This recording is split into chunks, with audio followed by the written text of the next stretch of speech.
Okay, welcome back everybody to the Newcomers Community Forum. It is Friday, May 13th, 2 o'clock, well, 2:05.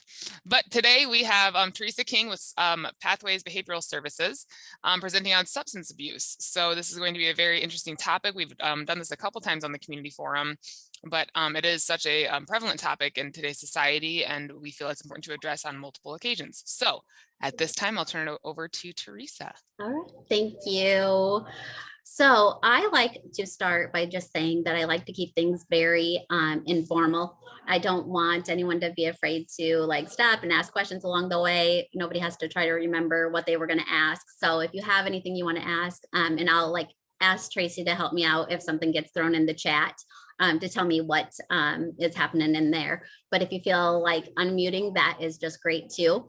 And a lot of times, I always say I like to learn from other people too, because I don't know everything, and especially when it comes to different cultures and that kind of thing. I really enjoy learning from everybody too, on what's going on, what they're seeing. And so it's nice to be here. So we'll get going because there's kind of a lot of information. I didn't know how much to kind of throw in because I could have went into so much, and it could have been hours. And so I decided I would, kind of look at substances that maybe are more prevalent in immigration and in refugee populations, rather than,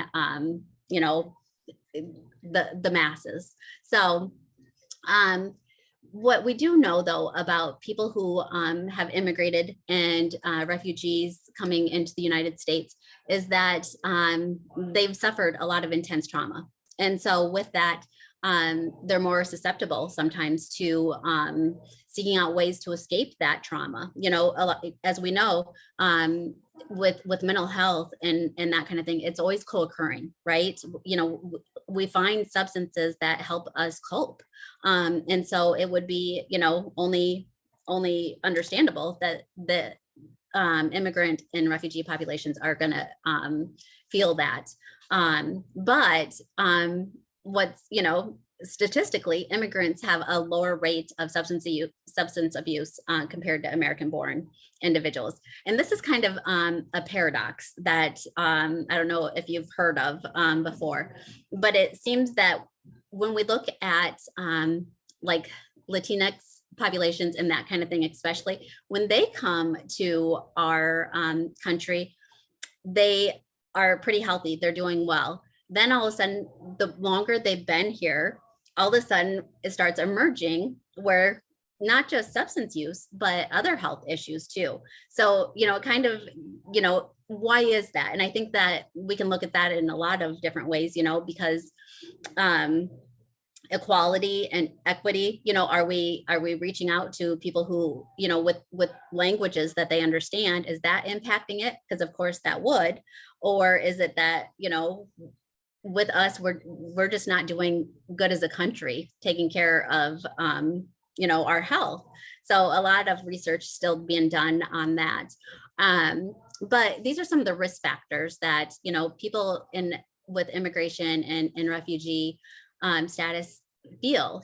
They have that forced migration to the United States, the availability of illicit chemicals, especially in refugee camps. We know that there's a lot of substances in refugee camps, and so people are maybe exposed to it there, and then it continues once they arrive in the United States, and that there's the exposure to conflict. So especially we've seen this a lot even with the Bosnian population when they first got here. They've seen that war too, and so there was that increase in alcohol use and other substances too. Because again, we have found something that is soothing to us, that makes us feel better in a sense. And then there's that exploitation and mental, physical, and sexual abuse and trafficking, and then the exposure to difficult living conditions, loss of resources, and then being separated from families. So there's that separation anxiety too. I can't imagine, and you're in a world where maybe you don't speak the language, so of course, you have that and you're trying to learn a new language and you just feel isolated. And so there's all those things that would make us more susceptible to having a substance use disorder. So I want to start with alcohol because alcohol is legal. And so it makes it so it is accessible. Anyone can go get it. And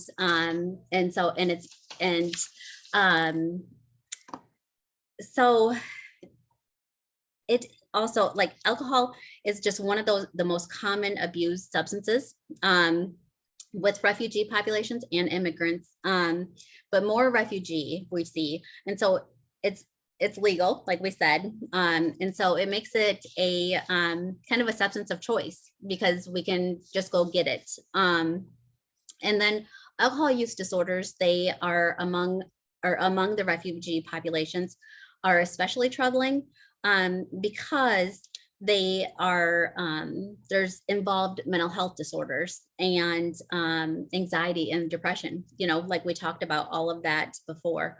And so that also puts them at an increased risk of suicide even. And so we need to pay attention to that as well. And then alcohol and substance abuse, often it co-occurs. And so with that, there's more risky behaviors because that, when somebody is drinking, there is more risky sexual behavior. So of course, there's more chance of sexually transmitted diseases, right? Also, use of other harmful substances, because once we're using, our inhibitions kind of go down. And so we're more likely to try other substances if somebody offers it. And so we know that happens frequently as well. So I want to ask you guys to look at this image and tell me which one has the most alcohol in it.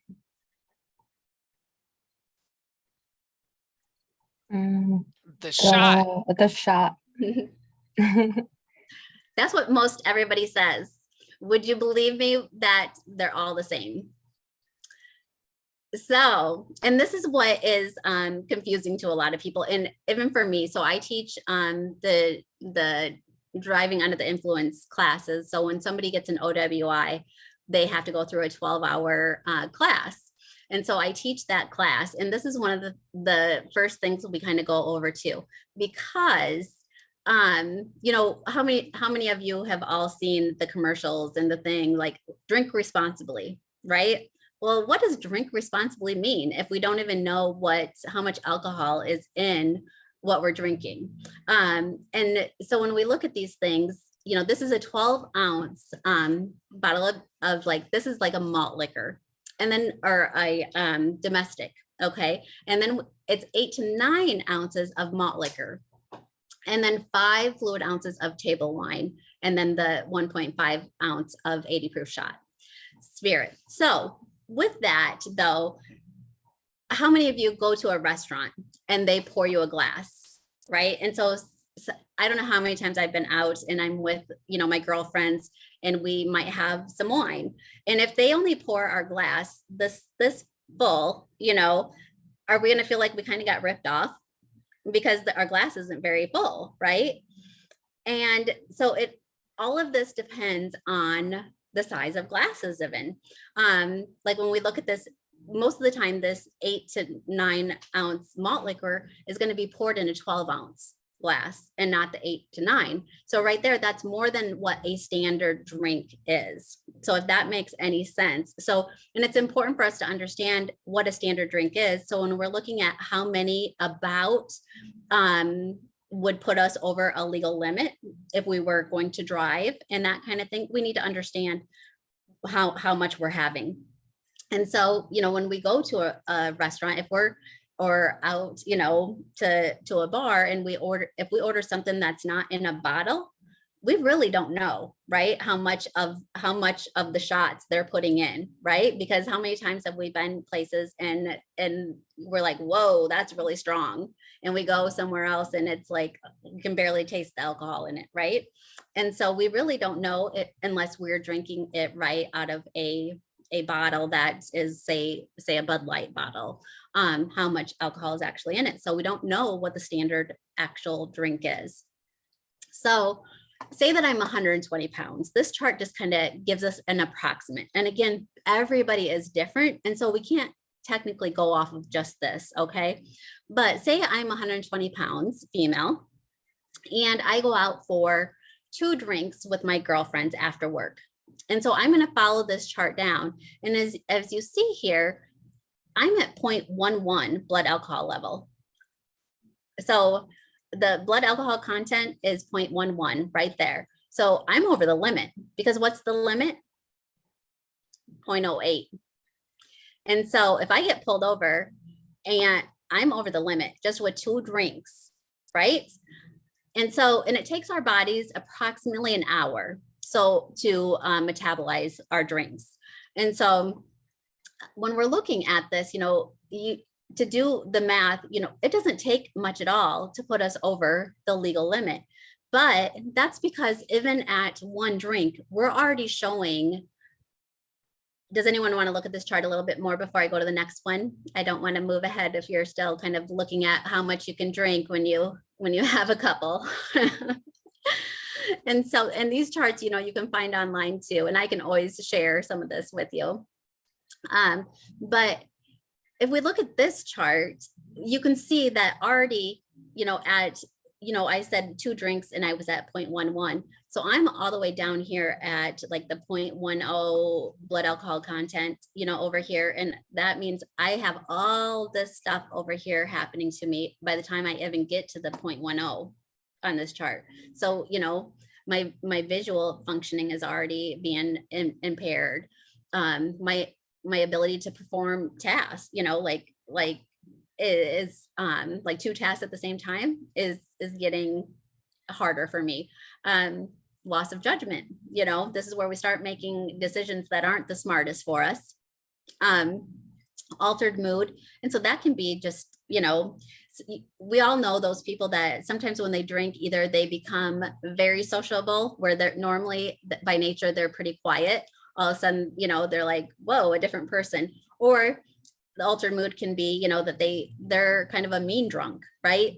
Or they start, being a little bit more irritable and aggressive. And so where normally they're the sweetest person, right? And so these things start happening already at the 0.02 blood alcohol content. And so you can see where a lot of times people, have that judgment that, the cop was just after me. I get that a lot when I'm teaching like DUI classes, and I'm like, well, were they? Because let's go through your day and let's go through what took place. And so then we start going through things, and it's like, maybe not so much, because, a lot of times people will say, well, I don't feel it at 2, and a lot of times, so when we're talking about even that, some people can handle drinking more and not show it outwardly as much. We might hand them the keys to drive because we think that they are handling it a little bit better, but in reality, they're not. They're impaired as well. So they're slower to react, right? To like, if we needed to stop quick, it's going to be slower. And so there's all those things that come into play. So when we look at mortality from alcohol, as you can see here, it's rising. So we had a huge increase last year from 2019 to 2020. The increase was, let me look at my chart here. It was 26%. Let me see here. 26% rise in mortality. And with alcohol, people say, well, how can it be that? Because a lot of times with alcohol, it's not immediate unless it's a alcohol poisoning, unless it is a fatality in a motor vehicle accident because of drinking. But with alcohol, it's a slow death, right? It's the damage that is being done to the body that is related to this mortality numbers. And so we're seeing the number rise and rise and rise. And so that is alarming. I want you guys to guess how many gallons of alcohol Iowa sold last year.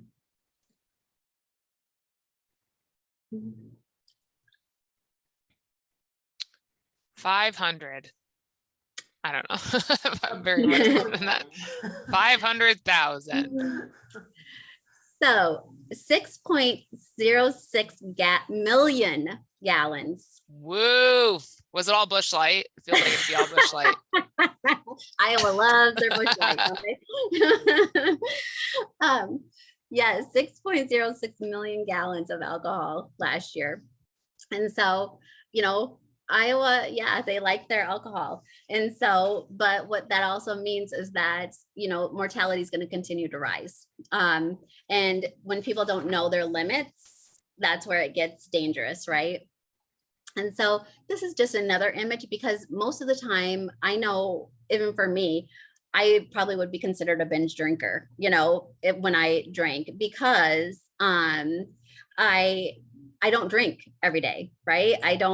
It's so rare when I drink. I get together with my girlfriends and and when we're together, then I might have a few glasses of wine. So that would make me a binge drinker, and so we're going to kind of go through that too, what actually that means. And so, but when in Iowa, like when there's something that happens, it's usually due to binge drinking. I know that for many years, University of Iowa campus, they were always had like a #1 ranking for having the most like binge drinking on campus. And so is that something to be proud of?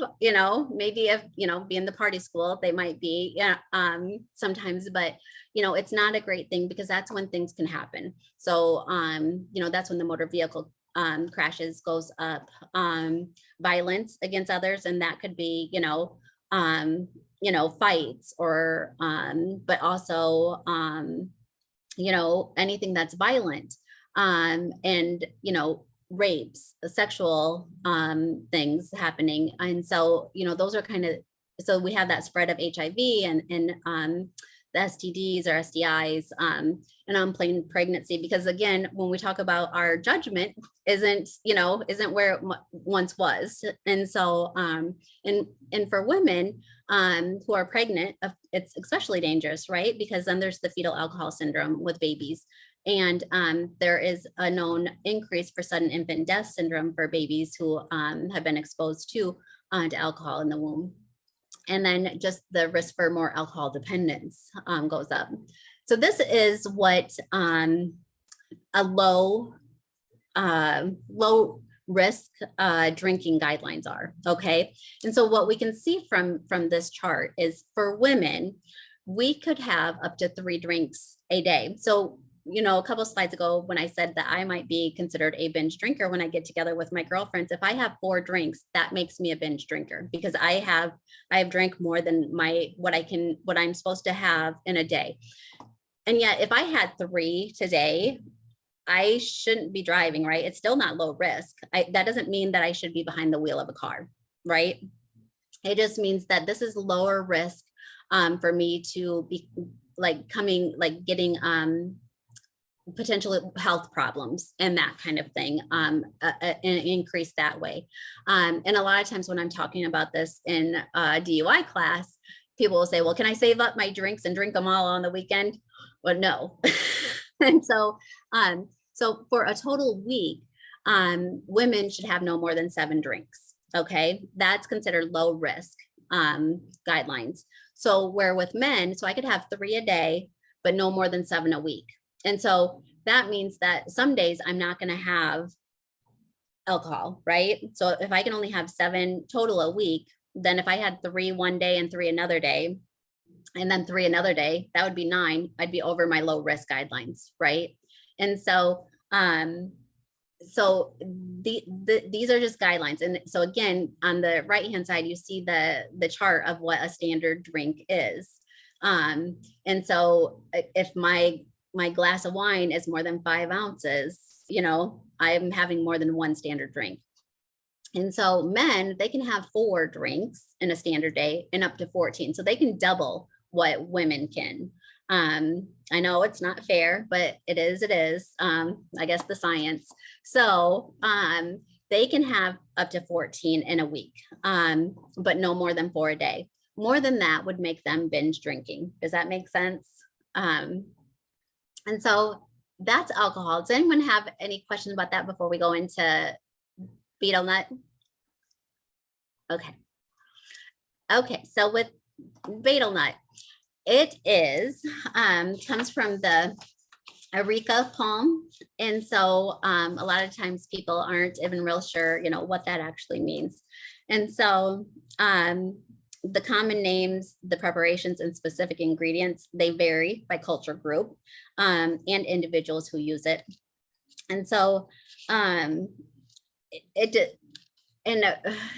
I have another slide, so I'm not even going to get ahead of myself.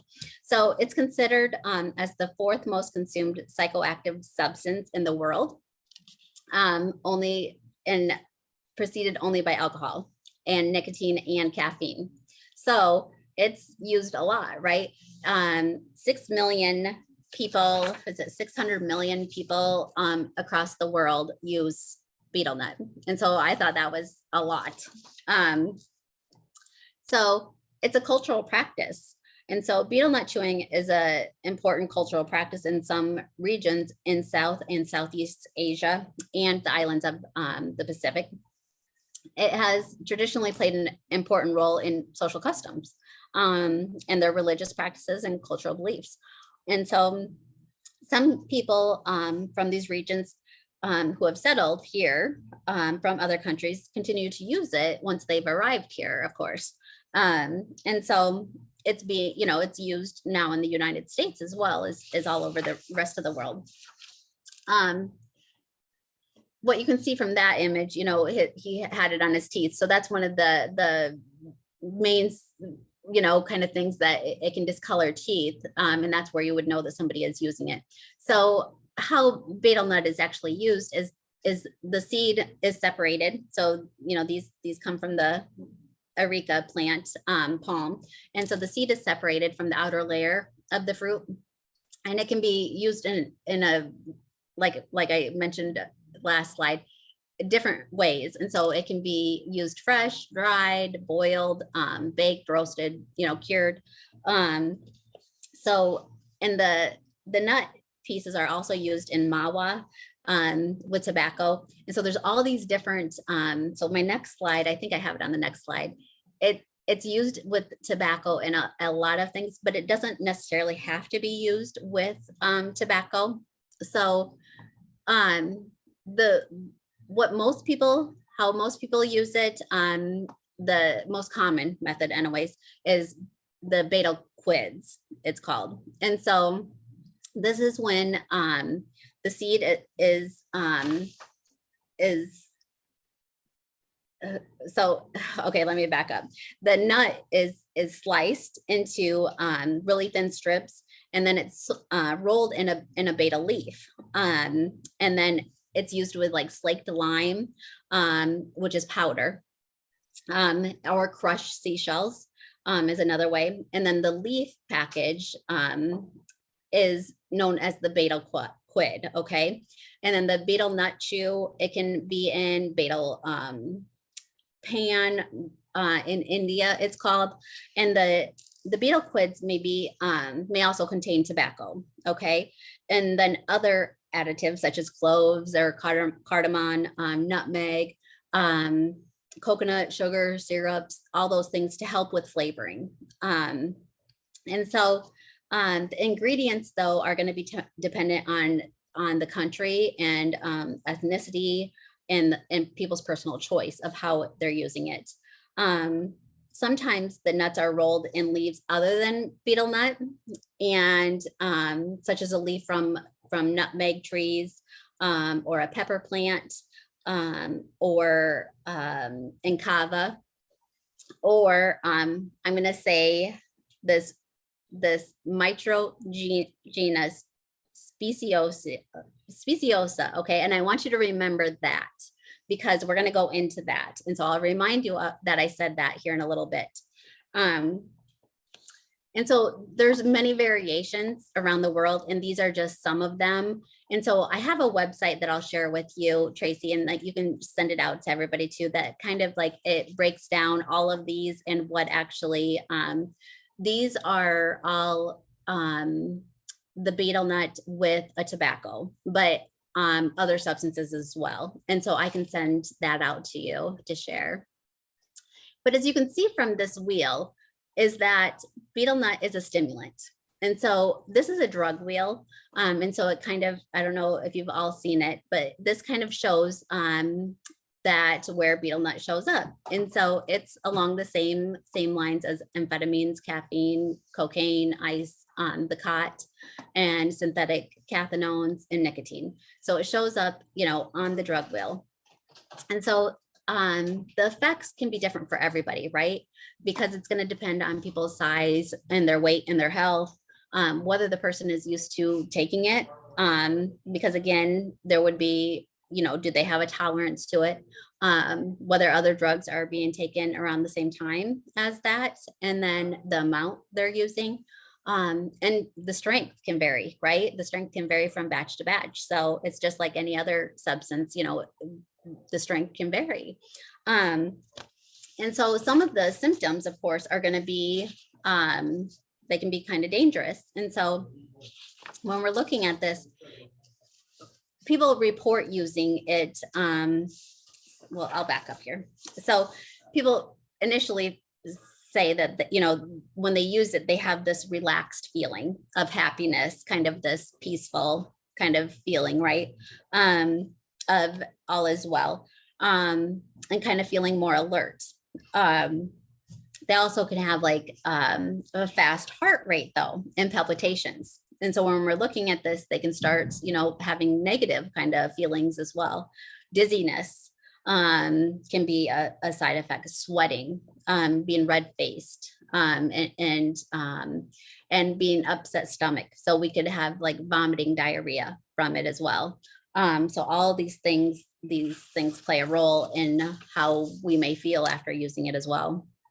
And people can also even experience psychosis as one of the symptoms that they feel, along with tremors.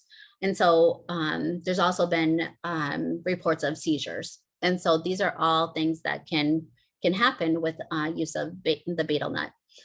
And then with long-term use, we have more of these things. And so as I mentioned earlier, the discoloration of the teeth is kind of a sign of that. But also the mouth ulcers and gum disease. Oral cancers are big with betel nut use. And also the precancerous, so the submucous fibrosis that happens in our mouths as well. Stomach ulcers, heart disease a lot of times, and then needing to use more. It's a drug, and so in order to get the same effect, people need to use more and more, right, to get the same feeling that they had. So anytime there's that we're building a tolerance, which means we're building dependence, right? If we're building a tolerance to it, then we're kind of getting to be dependent on it. And then there's the financial, work, and social problems that start happening. And this is where what I want to touch on is what addiction is. And so when I talked about that here, the financial, work, and social problems, that shows up over here when we talk about what addiction is. And so it's important for people to understand what addiction is. A lot of times when I talk about substances, people believe that you are addicted to a substance when you start having a tolerance to it and when you start showing withdrawal from it. So if I start feeling sick, if I say I use opioids and I start having withdrawal symptoms, that to most people, that means that I'm addicted to a substance. But that's not true. We can have a tolerance and have dependence on a substance without being addicted. When addiction happens is when we have these social problems, when we start having relationship issues, when we start picking up charges, there's some kind of crime we commit, going to jail or prison. And it starts becoming our main priority in life. It starts becoming the most important thing in the world to us. Without us, like we know that maybe we have kids or whatever, and they should be our main priority. But when somebody is addicted, their brain has changed. And so their brain does not respond the same as somebody who is not, does not have a substance use disorder, if that makes sense. Does anyone have a question about that? Because I think that's important. So when we talk about that, we see that they have social problems. Well, then that must mean, right, that it's addictive. Do you know why that happens? When? Why? Why the brain changes, or why the... Like you mentioned, they'd stop caring like about the children and family. And it's because that it becomes their main focus because of the brain change that happened. So our brains, there's actual evidence that shows that our brains are like rewired. They don't connect the same way anymore. And so our brains have recircuited. And so that becomes where it's no longer the most important thing. I mean, in our hearts and in our brains, we feel like it is, right? We know that is our love, you know, like that is our children. And I always use myself as an example when I talk about addiction is, you know, I used to work at the correctional facility, and I was contracted for the mental health center to work there with co-occurring disorder women. And and this is before I worked with their mental health, not so much with addiction, you know, back then. And so I wish I would have understood addiction better then, because I really felt like women, like, how are these women picking these substances over their children? How? Why? You know, I just I never understood it. And they would say, you know, I mean, because they loved their kids, you know, intensely. But the drug always won. But it is because of what the substances do and actually change our brain. And so that is what's unfortunate. And it's understanding that what that is, to understand that, you know, they're good people that just became addicted to a substance, and it's no longer really even a choice anymore. It becomes where it's not even a choice without them getting help to get treatment, to get better. It just unfortunately becomes that they can't help it. And so betel nut is an addictive substance. Chewers of it can get used to the habit, mainly just due to, you know, social influence. It's a lot of times it's a social custom, you know, it's not thought of as a negative of. And so, and they find, you know, just like smoking tobacco, a lot of times people feel like it helps them with stress, right? And so same with this, and lack of awareness of the harmful effects. In many cultures, they don't know that this even has, you know, harmful effects. And so it's educating communities too, that it's not good for us. And studies have been reported to show the dependence of chewing the betel nuts, but there's more studies, of course, due to out there for tobacco addiction than there is the betel nut.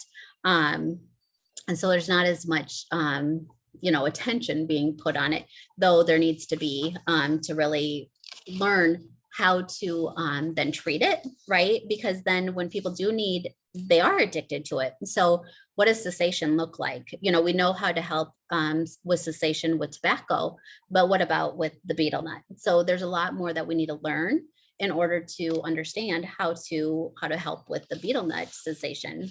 And so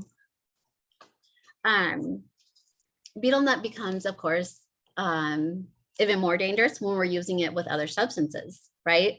And so with tobacco, when it's combined with tobacco, it increases the risk of developing the oral cancers even more than what it would by itself. And, you know, I always say when people are using substances that aren't coming from a pharmacy, normally, you know, we take a substance and we go to the pharmacy and they're able to look at the other substances, like the other drugs that we take, and they can see which are going to interfere with each other, right? And have some issues with us.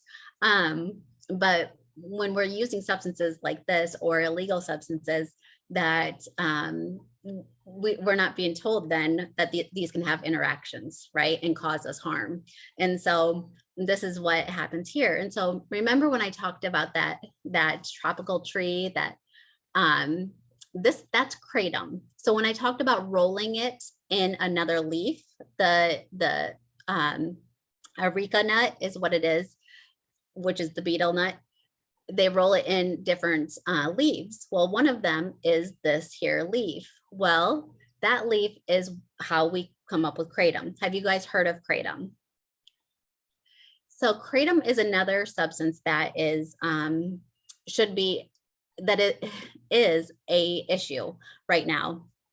So kratom is, if you can see at the bottom here, where it's in the capsules and the container right here, you can go anywhere and buy kratom. Like, you know, in my day, we call them head shops, the vape shops though, that are, you know, the vape shops that are around now.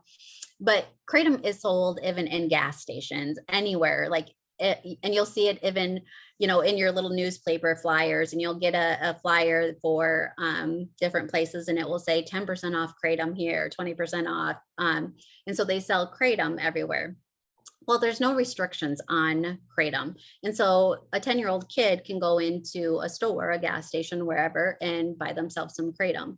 Well, kratom is it acts either as an opioid or a stimulant or both. And so it's very dangerous. And so when we're rolling, you know, the tobacco and the betel nut inside of a kratom, inside of a leaf from that tree, you're combining substances. And so you have a polysubstance effect. And so what's happening there is you have the stimulant, and kratom at low doses acts as an opioid. And so when we have a stimulant and an opioid, what happens is our hearts don't know what to do, right? So we have a lot of arrhythmias happening. So all of a sudden it's like our you know, we're wired. And so we don't know how to handle that. And so, but at high doses of kratom, it acts as a stimulant. So you've already are taking like a stimulant with the betel nut and with the tobacco, because you've got those being used together. Now we've added a stimulant on top of that. So our hearts are racing even further than what they should be, right? Naturally, and what naturally we can take. And so this is where, you know, there's issues. There's a lot of heart issues and that kind of thing. So, you know, kratom is banned in like 6 states. And there's 8 other states that have some kind of a, you know, a ban on them, in like local bans though. At one point in time, the government was our federal government was moving towards a complete federal ban on it. But all of a sudden it came to a screeching halt for whatever reason. And so it comes down to, of course, probably politics. But it should be banned because it's not good at all. And so, and it can come in like, so when I show it in these, a lot of times what they'll do is they'll market kratom as a healthy kind of substance, right? They'll market it as a, you know, herbal substance that is good for you, when it does not have those benefits at all. You know, it's kind of like taking a playbook from big tobacco when they talked about switching to vape, right? And so same kind of thing here. And so it comes like in tinctures too, that people can just, you know, use that way and put in any substance. And so it's just, this is really concerning because there have been deaths from it in Iowa. And I think we're going to continue to see more and more.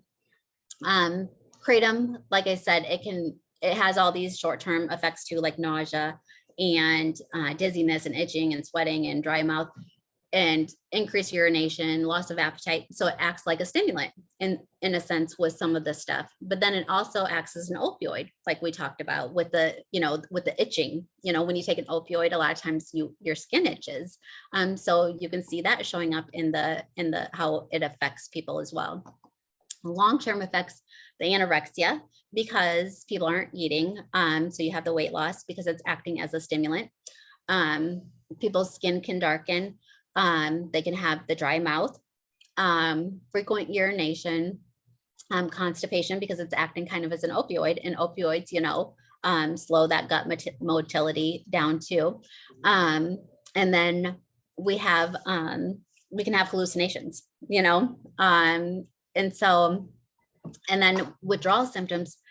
I've sat on a couple of trainings with doctors who are trying to treat people who are addicted to kratom. Again, they don't want people to believe that it can become addictive, but it is. And so people, they really believe that people need to be in a detox unit, and it takes a long, long time for people to come off of kratom. Since it's a newer substance kind of around on the market, of course, the science always is lagging. We don't have the information that we need. But from what I'm hearing from doctors who are doing these trainings, they're saying it's taking a long time for people to come off of it. Similar to like opioids, if not even worse in some cases, they're saying. And so, question, Teresa. yeah. How are they, because you can just buy it, how are they marketing this? Like, how is it being sold as, if it's an herbal, like, what are they saying it's going to cure? How is taking this supposed to help you? What are they falsifying in order to get people to purchase? Oh, just about everything. Again, it's a miracle drug. So again, it depends who is selling it, the marketers, whoever is the one that is actually selling it, and how they're marketing it. So you can see it sometimes marketed kind of as a drug, to get a high. You can also see it marketed as it is a kind of a cure-all where it helps with pain, because honestly it does, because it is in a sense an opioid. And so people do take it. And a lot of times what we're finding too is people who have an addiction to opioids will start taking kratom, thinking that they will come off of the opioid. But what ends up happening is we end up giving up one for the other, and it's not any better. And so, but it can help with pain. There's no doubt that it can, because it can act as that opioid, like we talked about. But when people build those tolerances, they keep taking it, they need it, they build the tolerance and the dependence for it, and then the addiction to it too. And when people are using it, again, it's something that's not regulated. So we don't know exactly what is in it. We don't know exactly what we're taking, how much of anything is in there. And so, and then again, if we're taking other substances too, how it's interacting with those other things too. And most of the time, the problem with this too, with kratom, is that when there are fatalities, we don't often know if it's because of the kratom or if it's because of something else, because of the polysubstance use. So when there's more than one substance being used, we can't tell which one it was sometimes that actually was the cause of the fatality, if that makes any sense. And so again, it's because this substance is new, we just don't know. And so there's still a lot more to learn on it.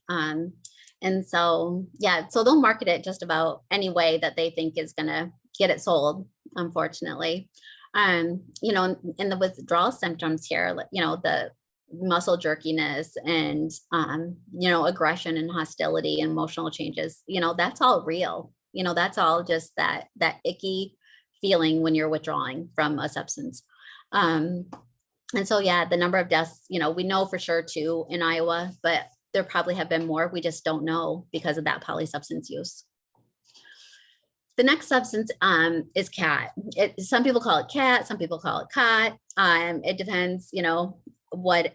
And so this is a flowering shrub that is native. I need to go back. Is native to East Africa and the Arabian Peninsula. It's used primarily by immigrants from Somali and Ethiopia and the Yemeni cultures. It's been used forever, right? Again, culturally, and it can be chewed. It can be used as a tea when it's dried out. It can, be used as a tea that way, smoked. It can even be just sprinkled on food. Its active ingredients are caffeine, which isn't of concern really, but the cathinone is a Schedule 1. And when something is a Schedule 1, that means there's no medical purpose for it and that it is highly addictive. And so that's where, that's the substance in it that is not good. And so it has a stimulant effect. It's less than, they say less than like cocaine and methamphetamine, but still a stimulant. So it can affect the body by given that euphoric effect, something has to make us feel good. or we're not going to use it, right? What would be the point in using it if it doesn't make us feel good? And so it does give that euphoric effect, we're told, with people, that sense of well-being and confidence. But then chronic use can lead to depression and suicide. That the hallucinations and the paranoia start coming in, the nightmares. Since it's a stimulant, it gives us that increased alertness and energy. And then of course, since it's a stimulant, the blood pressure and the heart rate go up. But that can also lead to cardiac, complications. So our heart starts having, some issues there. And then of course, since it's a stimulant, we're having difficulty sleeping. Insomnia takes a hold. And then stomach issues. A lot of gastric disorders come with this use. So what's the legal status of it? This is kind of like, if you ask me, I still don't really know. In a sense, yes, I do know. But the cot leaf itself is not illegal, okay? But the substance in the leaf is. So the cathinone is illegal. And so it's a Schedule I drug. And so technically, is the cot leaf legal or is it illegal? Because the actual substance in it is illegal. And so if you get caught with it, yes, there's going to be legal consequences to it, and depending on how much and all of that. So is it illegal? I would say yes, even the plant, because why else do we have the plant here in the United States if it's not for substance use purposes? And since we're winding down on time too, there was only a couple other substances I wanted to hit on quick that are of concern for everybody. Didn't matter what culture you are, your background is from. Counterfeit pills are everywhere right now. And so hopefully the message is getting out there that please don't take a pill unless you picked it up from the pharmacy yourself. I don't care. Like I always say, I don't think I would take a pill from my mother today because these pills are everywhere. So this year alone, over 11.5 million pills have been confiscated. 2 out of 5 of them have they have fentanyl in them. And so 2 out of 5 of them have a lethal dose of fentanyl. So nearly half of these pills are enough to kill somebody. So when you take a pill, your chances of dying are nearly 50%. And so these pills will be marked as like an Oxycontin, or they might be marked as a Percocet. They might be marked as a Xanax. And in reality, they're not any of those. They may be a Percocet, say, but a lot of times they'll have that fentanyl included in it as well. Many times it'll be marked as a Percocet and it'll actually be methamphetamine with fentanyl in it. And so it won't be a substance at all. So what you think you're taking isn't even the substance. And so, but they're marked as these substances. So I ask you to look at these and tell me which one you think is the counterfeit pill. So the one that's a fake, which one would you think it is? I will say that I was wrong the first time I looked at these. The left. I'm saying they're right. See? So that's the counterfeit. It's too perfect.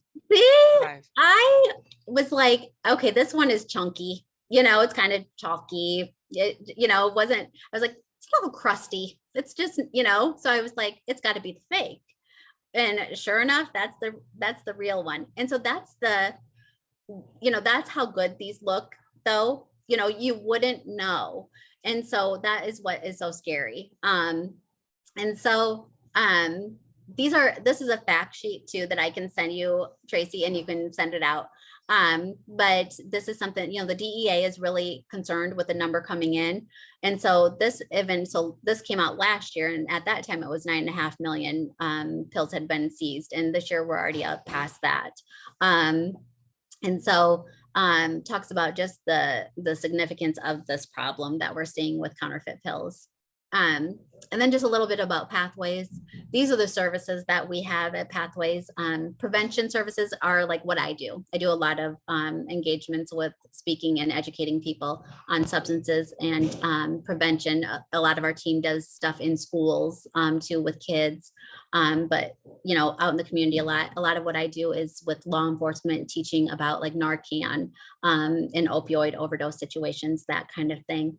But we also have mental health services and working with children too with mental health services. We do a lot of play therapy too. Also gambling treatment, which is growing concern in our in Iowa because of our sports betting that is you know, taking off like crazy. And so we do that as well. As I mentioned, we do the OWI and DUI services.